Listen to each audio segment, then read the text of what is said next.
right, here we go. We got another Wet Your Palate, a little precursor to the Go With Your Palate. We got a special guest. We've got Árpád Czapp from Wine Inspires. He is a great educator of wine around the world online. We talked about the Hungarian wines, winemaking and wine education philosophy. We gave, I think, some very useful advice on content creation and in general on creative thinking and the ideas of producing unique ideas and unique pieces.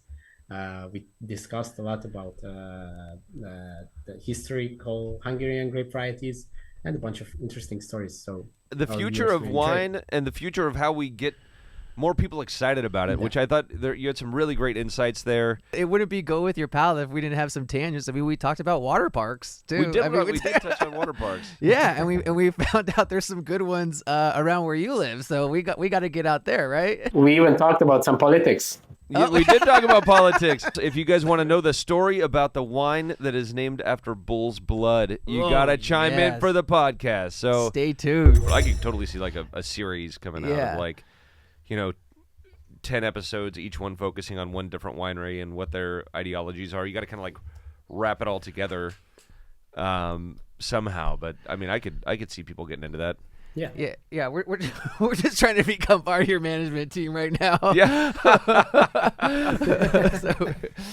I mean, but yeah, if you get something signed on with that, and like all of a sudden you're able to go, because you could either go locally or go globally. But imagine you do a segment for a great producer with a great personality behind the brand in Argentina. Same thing in France, Spain, Italy, Hungary, California, Oregon, like South Africa. Yeah. You go to all these different things, get all of the different ideologies, and I think people would see in itself the culture of wine bringing people together on a global level. I think that's a great story. Yes, and I think what's really special about your story for me is that you are a winemaker. Like you've gotten your hands dirty. You've done the thing. So to also be supporting other winemakers and you said comparing it to maybe here where some people can be a little bit guarded. You're really kind of bringing in the community, but you also have like the knowledge and the backing, which is going to kind of lead to my next question. Because we talk a lot about here. We talk about the haters. The haters. Love the haters. Because social media being what it is, and we're also talking about inspiring other people to do it. But that's sometimes I think what can prevent a lot of people from jumping into it because, you got people coming on and trolling you or saying certain things or just not even fact checking. They come in with their assumptions. So my question is, first, have you had to deal with any haters? If so, a second question would be, how do you do it? And just kind of going with that, like to give some insight on that. Yeah. I think definitely we had and have haters all the time. It's a difficult question. I think you really have to have thick skin. You have to understand the nature of online trolling and online haters. A lot of times it doesn't really come from a place of hate, but a place of misunderstanding or like general frustration. They are just living out. They have their real life problems, and maybe this is a way for them to like lighten up or I don't know, to get out the pressure. So I think first of all you have to understand that, and you just have to deal with it and understand it. If there are hate comments that are like not hate comments but negative comments that are constructive, I think you should be like really open to it. I think we received a lot of comments. Obviously, as I told you, I'm trying to learn, creating educational wine videos. I'm still very young. I'm 28. I'm not the most knowledgeable wine person. Most of our followers, there are lots of wine professionals with 20, 30 years of experience. Obviously, I make some mistakes and people notice it and they comment and they tell me that in the video, one of the captions, the descriptions, the grape variety name was misspelled. I mispronounced some French wine regions. So there are lots of comments like that, which I really appreciate and try to improve on those. I would say the second and probably the largest comment category, and I think we talked about this with Joe on the podcast, is people from like very like very far from the wine industry. They don't really understand anything. They just stumble upon the video and they are very surprised. They just expressing their shock of maybe seeing some butter stirring up the lees in the barrel, and they are shocked that, wow, this is not sanitary, this is disgusting, what are you doing? We are going to call the authorities. Yes. Lots of comments like that. You can't really get angry with those, because clearly they just don't understand this industry. If they would see any other food production facility or any other thing from the inside, they would be just as surprised. So you can't really get angry. I thought the canned peaches just grew on the shelf. They don't grow. There's no processing there in the store. Zero. Yeah, I agree, and I see those as opportunities to teach again, right? So that's where you take those comments and you can directly and nearly immediately, if you want to, teach. And that, I think that's one of the good things about social media. There's plenty of other bad things.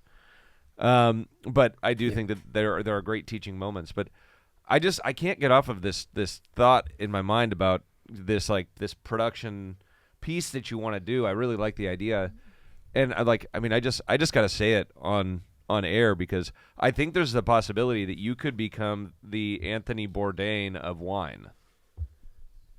Wow! Said it first. Yeah. Yeah. I think that'd be pretty cool. Yeah. And that's what this business needs. Well, thank you. That's a great honor.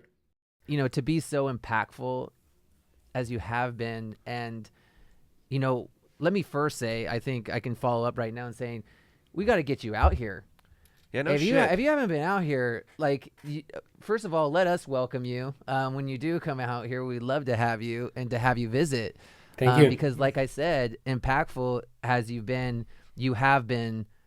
It goes with your name. Why inspires? And I think that you've been able to inspire people by sharing and bringing people together. And I think that's a great way to be using your reach. It's I think it goes back to with great power comes great responsibility. And I think that you've been using your power for the greater good. And I think that's why Joe's like, hey, I'd like to see you lead this charge, right? You're really good at it. You obviously have a passion. You love doing it, and we need somebody out there that has those elements to be able to execute it properly. If I had the ability to do it, I think that'd be a ton of fun too. Where you're going out, because you got the background in wine production and grape growing, and you've got a law degree. I mean, you got a whole set of tools that really set you up for a great opportunity to be able to do this. Technological background on making content and all that. So I'm not suited. And I'm too fucking old. Oh, so I'm too old. You're passing on the job to him. You're like, you know what? Please do this for us. Should be pretty easy. Well, thank you guys. It really means a lot, your support. It's pretty surreal for me, because it seems a very short time, and I always feel humbled when talking to wine professionals, talking to you, I talked to a couple of master of wines in the industry, and I feel I have this small imposter syndrome of feeling that I'm in a place which I'm not sure that I deserved yet, but I'm working every single day to learn more and be able to live up to this responsibility. Are there any influencers, maybe not just influencers, but like just wine reporters? Like, you know who James Suckling is, right? Yeah, of course. Do you have anybody that you look at that really inspires you, that or that's doing something similar to what you're envisioning? Who are the people you look at in the industry that are doing a good job?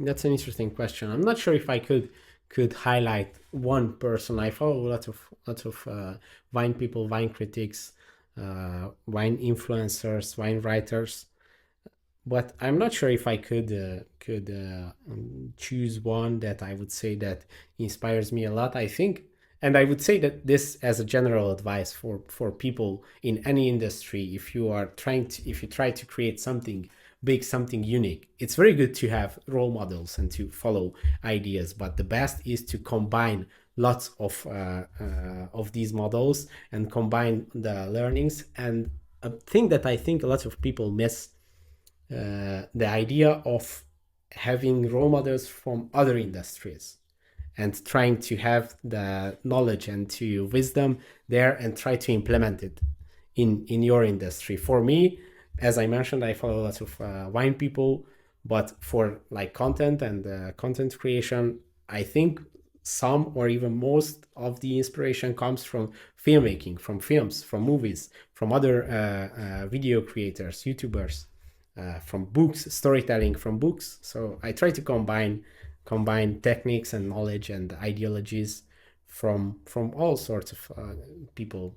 I would say my biggest inspiration, my biggest role model is my father. So, and he's not a filmmaker, or I mean, we could say that he is a filmmaker because he really likes to take pictures, and he took lots of videos of us as well while we were kids. So maybe that comes from there as well. But yeah. All right. I like that. Yeah. And your father was a winemaker as well. Yeah. Okay. Is he still working in wine? Yeah. We are working together, of course. Okay, great. That's great. Yeah, multi-generational. Yeah. You guys got a lot in common. We do. Yeah. But I like the idea of taking from all these different areas to really kind of create what it is you're envisioning, trying to perfect the craft. And I mean, that's I think everybody's always trying to stumble upon the new original idea. And I mean, you could argue that there are no original ideas. There's just an accumulation of how you pick from different elements and put them together to create something that's, like Steve Jobs, right? Mm-hmm. What did he really create? Yeah.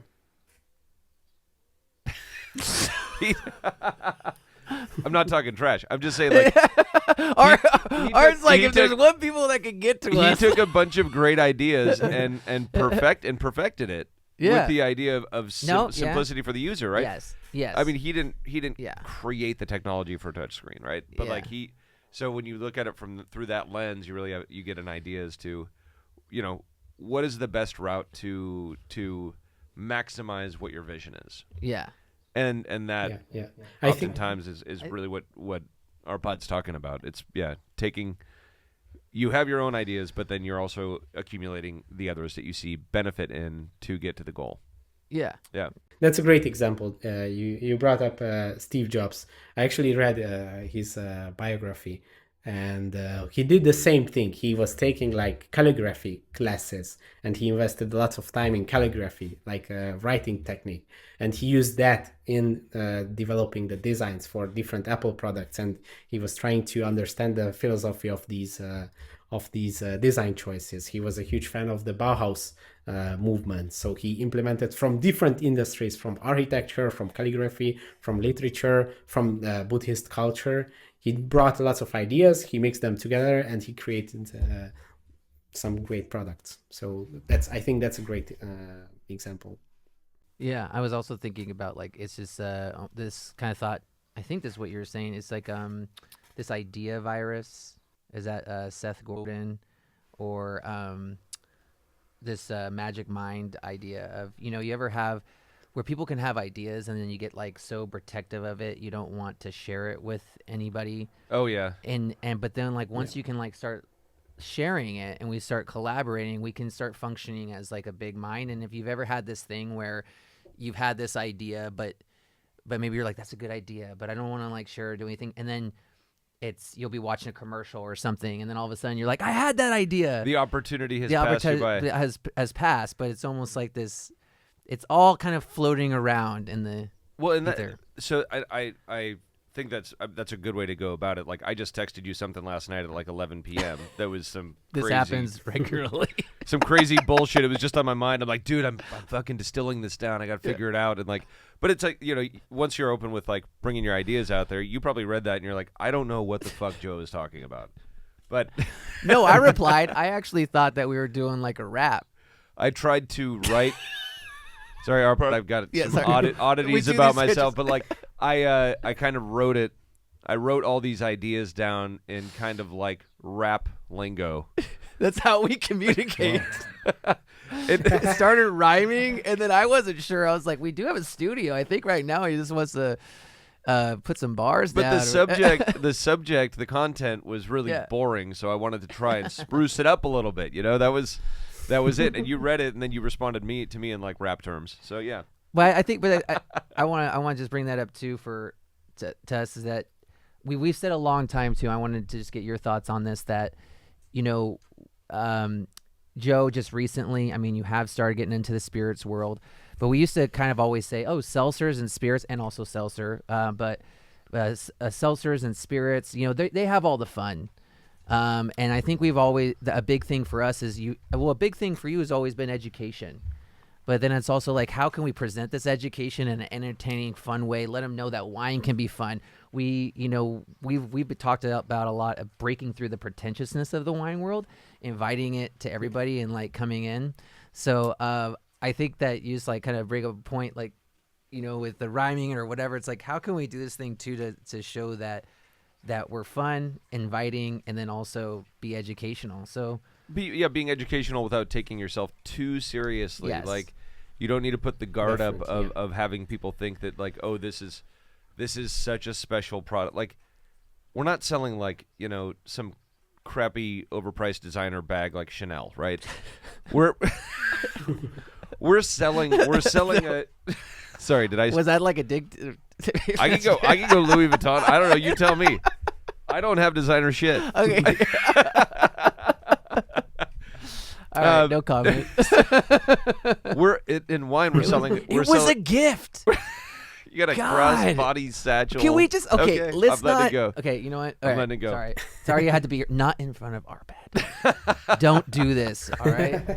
But we're selling a story, and we're selling the passion, and we're selling a product that reflects the land and a sense of time. Right. That's at the end of the day what we're trying to do. Now, you can take yourself too seriously in it, but I don't think you need to. I think you should really just be open and desiring of sharing those elements in a non-pretentious way. Otherwise, you're putting barriers back up.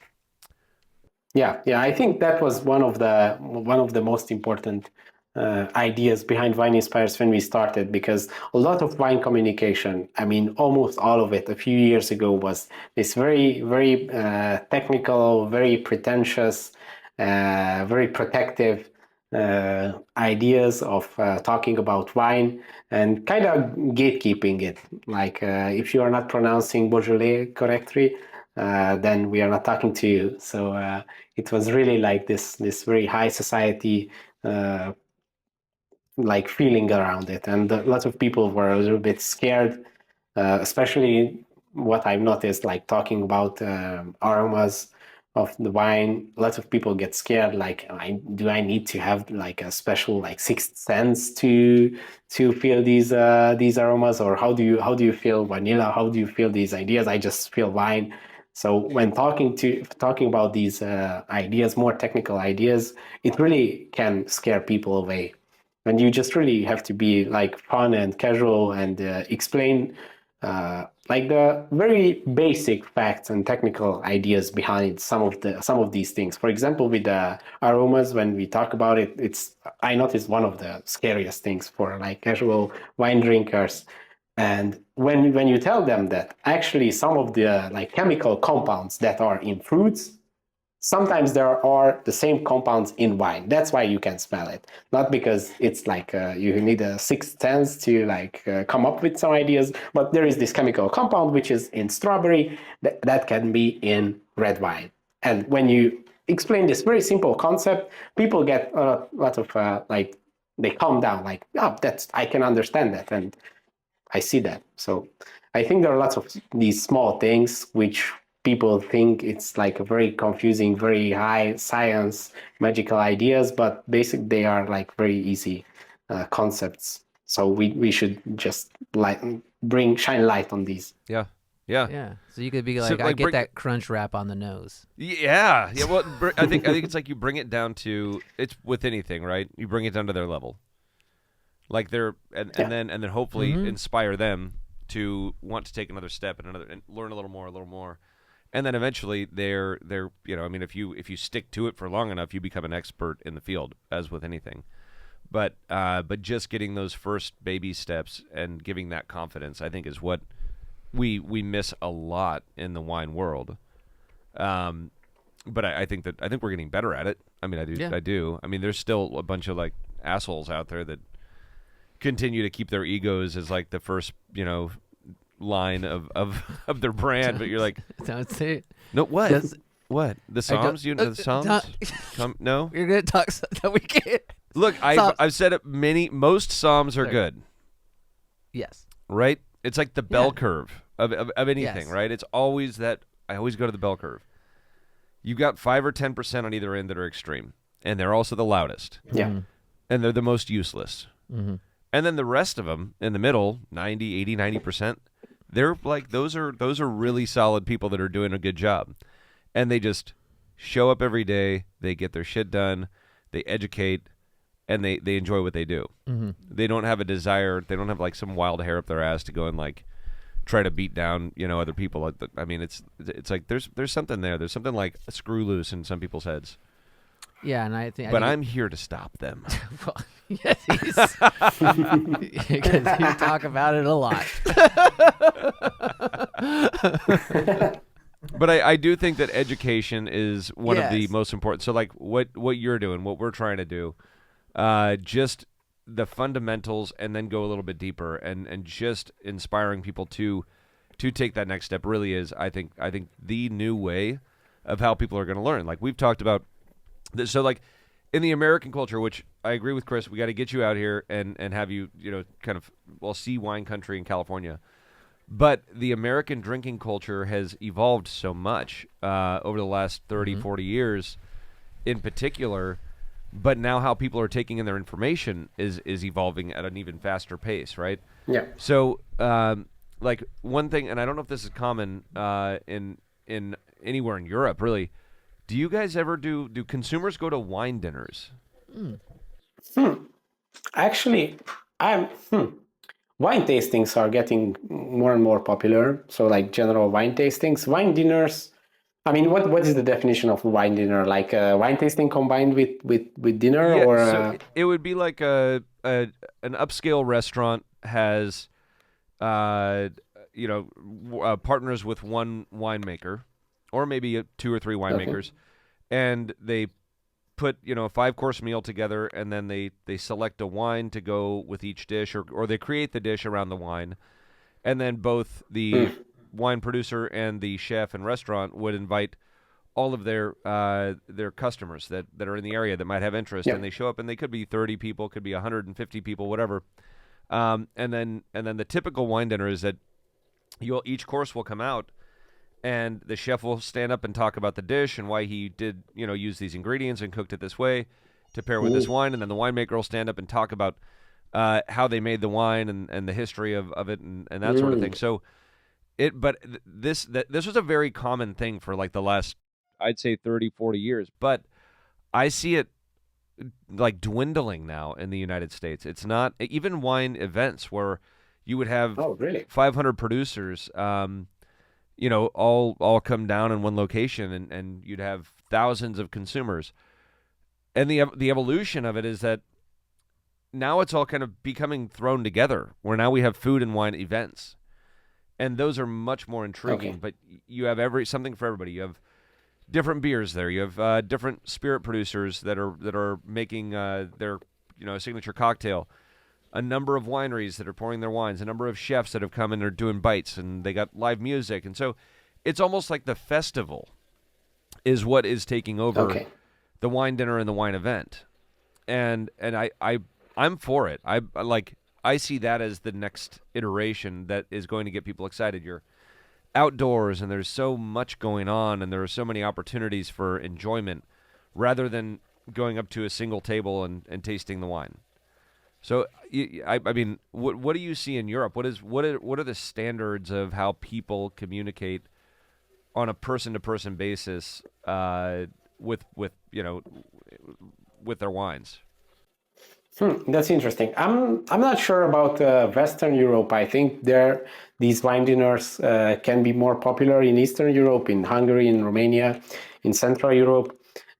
I wouldn't say that these are popular, but what I've noticed, like general wine tastings, are getting more and more popular in lots of places. There are like organized wine tastings, wine clubs that are getting quite popular, and just in any like general cultural events, festivals, there are always like a few wine tastings organized as well, and people are interested. So I think there is like a positive trend, not nothing crazy. So it's not booming yet, but this trend is growing, I think. And wine education in general, the WSET programs are quite popular right now. Lots of people doing it just out of passion. I mean, a few professionals as well, but mostly just people who have time and have the money, and they would just like to improve their culture. And lots of people are taking the WSETs. But yeah, I do think that it needs a lot more work to popularize these events and ideas. And I want to come back to you.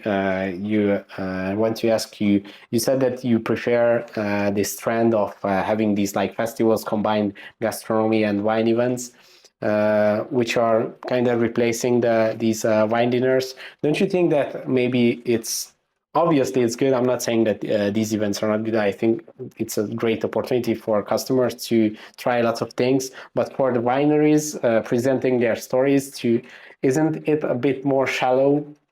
Like people go in 2 days and visit like 500 wineries, and maybe you have the opportunity, maybe you can catch some minds, but isn't it spread out too widely, the So attention? I would say that I don't prefer that personally from an education standpoint. You don't have a captive audience, right? So it is much shallower. I think that's a good Yeah. way to describe it. But what I'm saying is that I'm all for it because it's bringing such a broad array of people into wine. Okay. Maybe they came because like Chef Bayless is there and he's doing his one of his signature dishes, and they know there's going to be beer and wine and whatever else, and so that's your entry point. And I think that we don't have enough entry points right now for wine and really the story of luxury wine. But from my personal preference, being able to have those like a dinner and being much more specific and definitive about what you're talking about and who you're talking to, yeah, that's great. But how do we get those people in more? I think also communicating across generations, Gen Z, right? The new drinkers coming into the community, because it's like between 21 and 27, right? And so now we're talking about generations that, I mean, we've already talked about attention spans, but growing up on iPads, social media, they're putting their videos on at 1.5 speed. I mean, now they're just speeding up the way people even talk, right? Like we're doing it too. So, yeah, so I kind of get that element of trying to reach across generations as many people as you can. A festival could do it, Yeah. do it well. Yeah, I'm glad to hear that the culture of like wine tasting is still there in Europe. It seems to be waning here in the U.S. I do think that there's going to be an uptick coming because I think the story of wine and what it's about is really that it seems to fit like perfectly with what Yeah. people want to see in culture. Like that's and it's there. It's been there for thousands of years, you could say. And I think that it's a matter of like how do you uncover that for them, but more importantly, how do they discover that on their own? Because that's part of part of it now. They want to discover it on their own. I think the wine industry is just catching up. We are a little bit behind with the usage of internet, with social media, with communication, with the modern styles of communication. The wine industry started much later, and it is just getting up speed and entering this market and getting more attention. So I'm really optimistic about this. I think a lot more attention is going to be on the wine industry, and a lot deeper attention, a lot more interest. Well, I agree, and I would say that Chris had touched on something we didn't really talk about a little bit ago. That was you have this idea, and you're incubating it, and you talk about it, and whatever else, And then, but if you kind of keep it closed in and you don't really make a move on it, then you'll find that somebody else took that idea to some degree and has benefited from it. The kind of the idea that you have, like it's shit or get off the pot, as we might say in the U.S. right? So you got to make a move at some point. You got to make that leap. You got to say like, okay, 50% of the data shows that I should do this. The other 50 is a gut feel. And so many people miss that opportunity. And so if we are on the cusp of a turnaround and seeing wine become more of an everyday piece of enjoyment for this next generation in particular coming in, then I would say you've got to definitely start your dream of producing short films. Like, that's that's it. You're gonna be part of the upswing. Don't let the opportunity pass you by. Don't let it. Of course, and I think that I hope to be like one of the generators of this uphill, not just the beneficiary of it, but I want to help to move this movement forward. I would love to hear what your favorite 3 wine regions are. That's a very interesting question. I never thought about this idea. I mean, even just the ones that you've been to.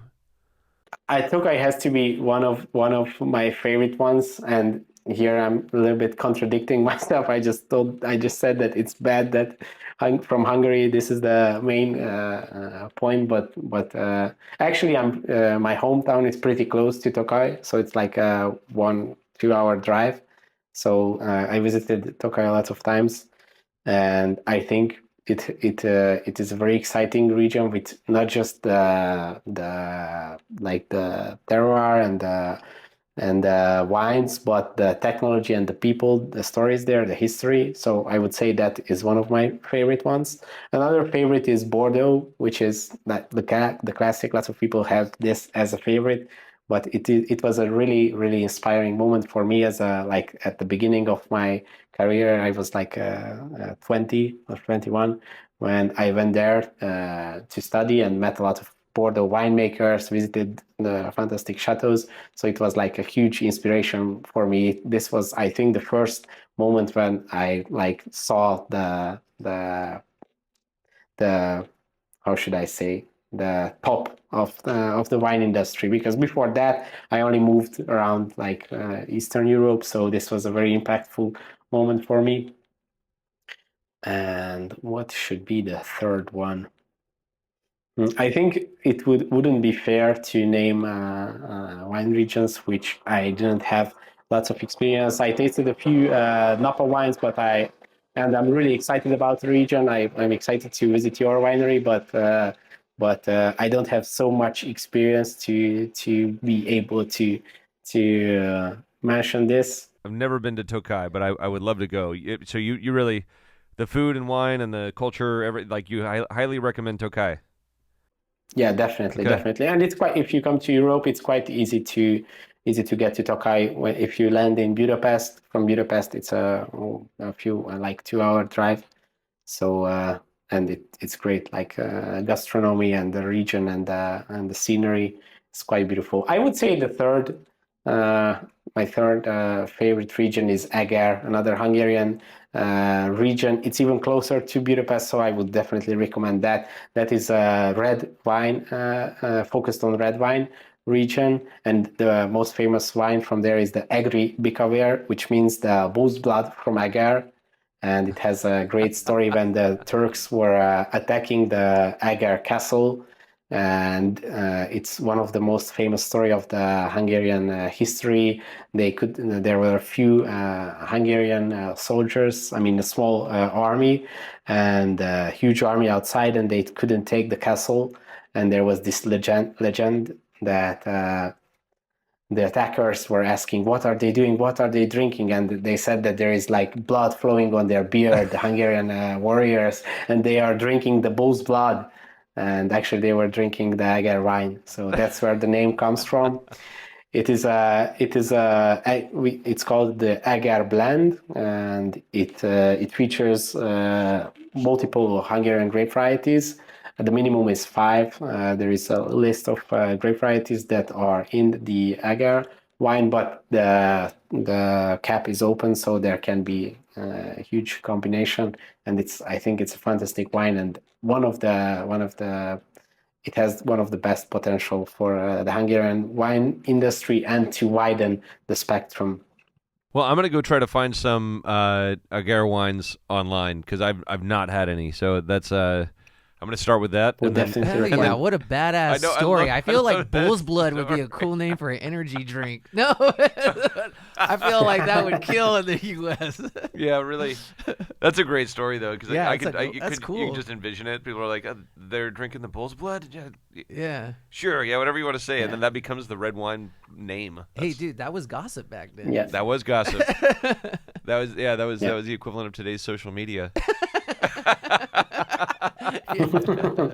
Definitely. They already knew that this is the way to build stories around wine, so they were ahead of the game. They were They were all about education. Good marketing like, back how are then. we gonna get in there? Good marketing back then. Well, Árpád, thank you very much for joining us on Go With Your Palate. It's a pleasure to talk to you again. Look forward to seeing you out here whenever that time comes, or if I find myself coming out to Hungary, anywhere in Eastern Europe, I'll let you know, because if it's a hop, skip, and a jump away, I'd love to come and see some of those. Yes, and it was a true pleasure having you on. And just for a moment, just to make sure for our viewers, if you have anything that you want to let them know where to find you. I mean, I know we talked about your TikTok and Instagram, but just make sure that your YouTube channel, please. Thank you for the opportunity. It was a great pleasure. I really enjoyed the discussion. It was a great honor to talk to you guys. And for the followers, I think the best way to follow me is on my YouTube channel, which is Árpád Czapp. And obviously, we mentioned Wine-Inspires a lot, so you can find Wine-Inspires on all of the platforms. Yeah. Well, congrats on the success. Love what you're doing, and looking forward to seeing where you go with it. Because I think you got a lot of opportunity ahead. So, thank you very much, and until next time. Yes, we look forward to seeing you out here. Thank you. Yeah.